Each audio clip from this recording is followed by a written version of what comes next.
Yo, what's up? Magandang araw po sa inyo lahat. Welcome po sa panibagong video natin dito sa Makapili TV. Ngayon, pag-usapan pa rin po natin tong palusot ni DJ Katapang tungkol dito sa mga kalapati sa New Bilibid Prison. Kasi ginagamit ngayon ni DJ Katapang na dahilan ang kalapati para makahingi ng dagdag na budget sa Bucor.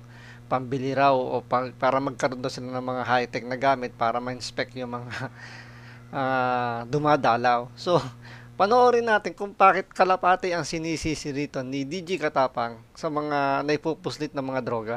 Grabe ito. So, masasabi niya pa, hindi pa rin shabu, drug-free ang Bilibid. Masasabi ko po, totoo po. Kaya talagang kailangan namin yung mga gamit na hindi talaga medyo kami kamahalan Go po. ahead. Tuloy pa rin ang kalakalan ng illegal na droga sa New Bilibid Prison o NBP sa pagdinig sa Senado. So, sa mandaling salita, this is all about budget. Tuloy pa rin daw ang droga, kalakaran, at hindi nila mapigil because wala daw sila yung mga gamit na nakakapag-detect. Kasi daw nilalagay sa, totoo to, nilalagay sa kung saan sa puwerta ng katawa, ng parts ng katawan ng tao, ginagamit yung nyondom, para daw makapasok yung droga. So, this is all about budget. Sa pagtakas ng Talagang yung budget na lang ang laging pinangsasangkalan ng mga, oo, sabihin natin kulang talaga yung budget ng isang departamento, isang ahensya. Pero may pera yung mga yan eh. 'Di ba? Talagang hindi na napaprioritize kung kung anong dapat mo ng paggamitan ng budget. Talagang napupunta yung iba dyan sa corruption pa rin. Kaya yung gusto budget lang laging hinihingi nila. Kasi Michael Katarohan noong Hulyo, isiniwalat ni Bureau of Corrections sa Bucor Chief Gregorio Katapang Jr. ang ilang pamamaraan ng ilang preso at mga dalaw para magpasok ng droga at kontrabando. Ito, pakinggan nyo kung paano ro pinapasok. Kung yung discarding ngayon, hindi nung panahon to ni Bantag panahon ngayon, latest to. Ang ginagawa po ngayon, kaya po humingi rin kami ng tulong sa inyo, yung condom, pagpamanhin na po, nilalagay po doon lang shabu. Tapos ilalagay po sa puwerta ng mga babae. Hindi naman po namin pwedeng kapkapan yung mga babae. Makakasuhan naman po kami ng human rights. Yung nga po, ang pinaka-latest po, Mr. Chair, yung mga kalapati, yung mga bata o mga bisita nila may dalang itlog, i-incubate doon. So after so many years, Tingnan nyo may dala raw itlog, i-incubate doon. Alam nyo ba ano itsura ng incubator? Nag-raid nga sila dyan, imposibleng hindi nila nakikita yung may incubator sa loob. Malaki yung incubator na yun para magpisa ng itlog. 'Di ba? Hindi ba sila magtataka doon? Bakit may incubator doon? Common sense. Bakit may dala yung dalaw ng itlog ng kalapate? Imposible naman manok yun dahil maliit lang naman yun.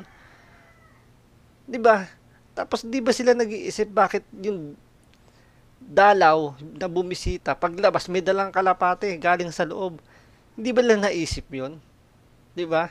Ibig sabihin, nangyayari ngayon, kung talagang nangyayari pinababayaan lang nila dahil talagang ibinalik nila dahil latest lang daw nangyayari. Hindi naman sinabing nangyari dati pa latest lang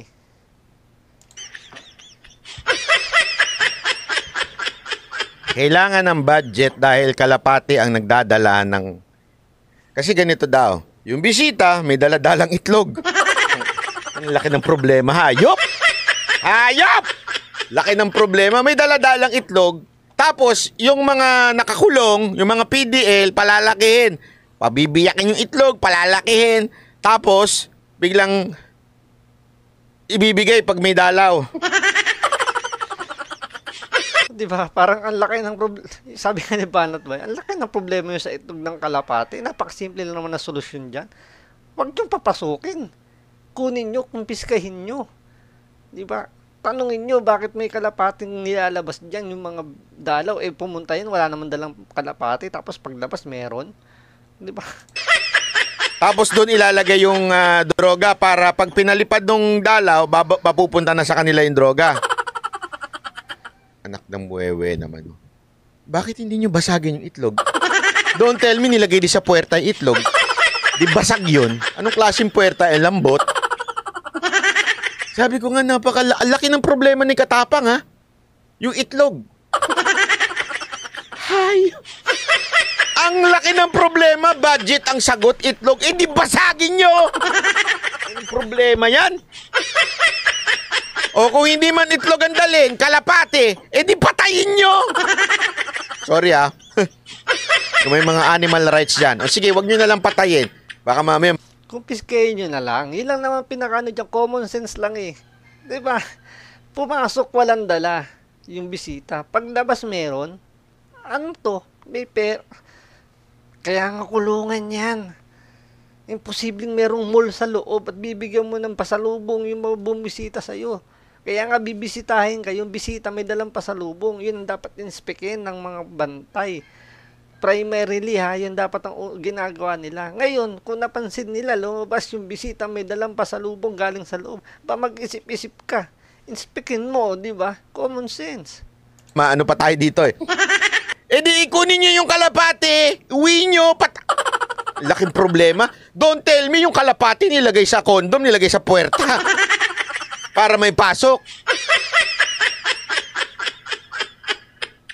Ang laki ng problema ni Katapang.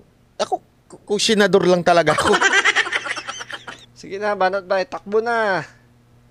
May isang boto ka sa akin. Alam mo, minsan talaga napapaisip ako, sana kung madali lang tumakbo senador, tatakbo talaga ako. Babarahin ko lang yung mga ganito. May kalapate. Eh bakit di nyo ikumpiskihin yung kalapate? Ang laki ng problema nyo. Kumpiskihin nyo. Kunin nyo. Common sense. Paano nakapasok yung kalapate? Ah, wala lang. Dumalaw lang sila. Nagustuhan nila doon sa loob. Iba kasi pagkain sa loob. May pulburon. Ano man namang klase yan? Ang laki na... Buti talaga. Alam mo, Katapang, buti hindi ako senador. Konti pang abot mo sa akin. Mantakin mo ang problema, kalapate. Doon na nagpapasok ng droga. Kalapate lang ang problema, di masolusyonan. Diba? Yung number one solution lang doon, kumpiskahin nyo, huwag nyo papasukin. Lahat na nag-aalaga ng kalapate, tanggalin nyo. Gano'n na kasimple. Inaalagaan sa loob, tapos pag may dalaw, ibibigay yung kalapate. Tapos ilalagyan ng droga doon, tapos papasok yung ngayon, lilipad niya yung kalapate. Yung problema ng grade 1. Saan kaya nag-aaral to? Libayan School of Logic? Iwasan na natin yung eskwela na yan kung yan yung pinasukan ng mga to. O Libayan University?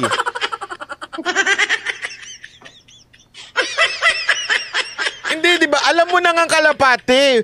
Bakit di mo kumpiskahin yung kalapate? Why do you need a freaking budget para lang masawata ang droga? Eh, ang sikreto lang pala yung kalapate. Eh di, kumpiskahin mo yung kalapate. Tsaka alam naman na nila kalapate yung ginagamit eh. Hindi nila gawa ng para nahulihin lahat ng kalapate sa loob. Di ba? Diyos ko, babadget mo, manguhuli ka lang ng kalapate. Kambirang hina naman ng utak nito. Eh, ewan ko, tanga ba ako? Tanga ba ako si Katapang ng tanga? Sorry ha, baka kasi ako tanga eh.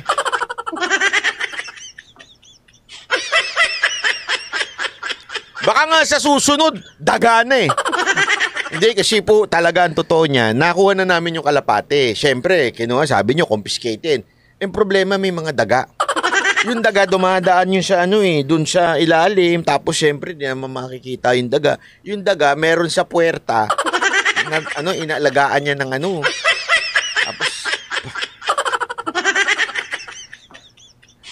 Tapos pagkatapos ng daga, ano pa susunod banat ba? Eh di patayin niyo yung daga.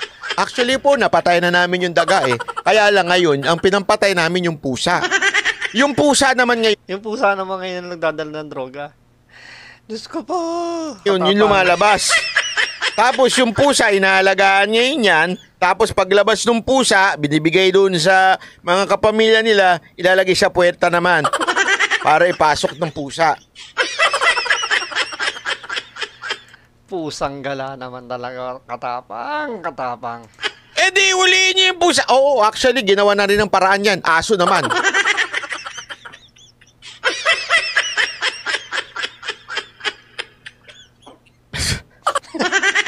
Pambirang buhay to, oo. Mr. Katapang, are you really serious about the Kalapate? Yan ang gagawin mong dahilan kaya may droga sa loob, Kalapate? Seryoso po ba kayo, sir? Anong klase ho kayong... Ewan ko, paano na kayo naging general sa ganyang... Tinatanong ko rin sa isip ko yan eh. Paano naging general to kung simpleng Kalapate, hindi masolusyonan? Naging general to PM mayor to Pero Kalapate hindi masolusyonan. Anak ng Kalapate Agay.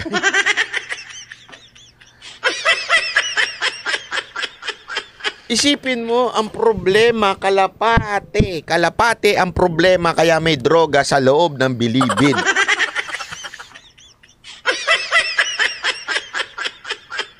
Ipa-drug test natin ng lahat ng Kalapate. Tigi.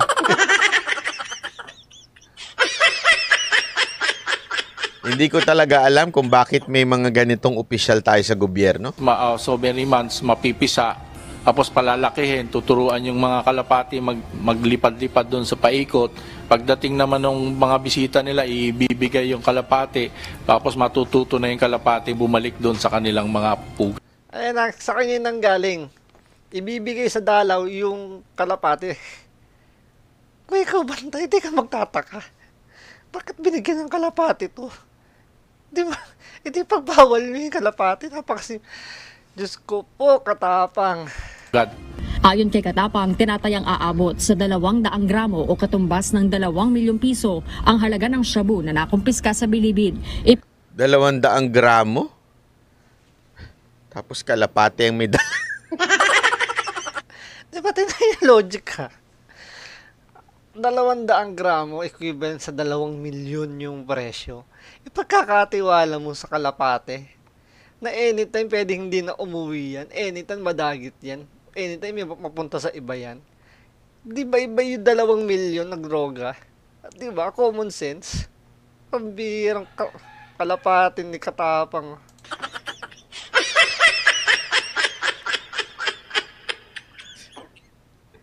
Diyos mio. Marimar.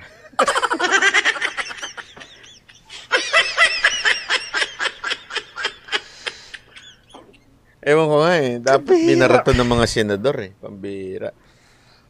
Kalapate at saka dun sa puwerta, umabot ng ganong kadami ang droga. Palusot. Alam mo yung palusot, dinaig pa yung mga palusot ng mga estudyante sa eskwelahan, no? Bakit late ka? Kasi traffic po sa amin Ngayon walang ba alam na traffic? Hindi po kasi, naiwan ko po yung yung libro ko O, pwede ka naman pumasok na walang libro. Nalaglag yung lapis ko sa labas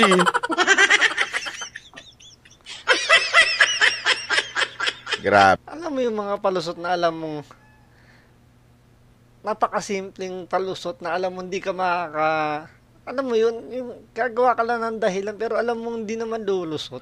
Pero ipipilit mo lang para lang masabing madepensa mo lang yung problema mo. Di ba? Pagbirang Kalapate talaga. Anong klaseng baya meron tayo? Pinag-utos na umano ni Justice Secretary Boying Remulla Yun! na ituloy ang paghahalughog at hanapin ang pinagmumula ng illegal na droga. Bukod sa illegal na droga, Alam na nga nila, nasa Kalapate nga. lumabas din sa Kaya nga, hindi ba sila nag-uusap? Sinabi na nga di ba? Kalapate nagdadala ng droga. Di hulihin lahat ng Kalapate sa loob ng kulungan. pagdinig ang problema sa kakulangan ng tauhan sa maximum security compound ng Bilibid.